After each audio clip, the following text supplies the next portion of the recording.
Bumati si PBBM ng Happy Mother's Day at si Amy ay wala sa kanyang bati.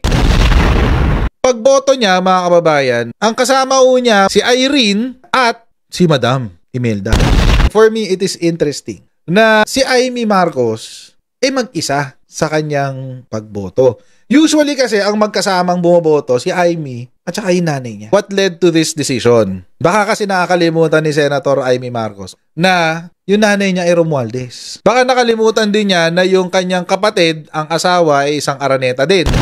Kung ikaw yung magulang at dito makakarinig ka ng salitaan na ganito, iniinsulto ang iyong last name, Romualdez. Yung kapatid mo is also an Araneta. Ano mararamdaman mo? Diba? Dalawa lang naman yan eh. It's either si Amy Marcos ay tinakwil na ng kanyang pamilya or iniwan na ni Amy Marcos ang kanyang pamilya.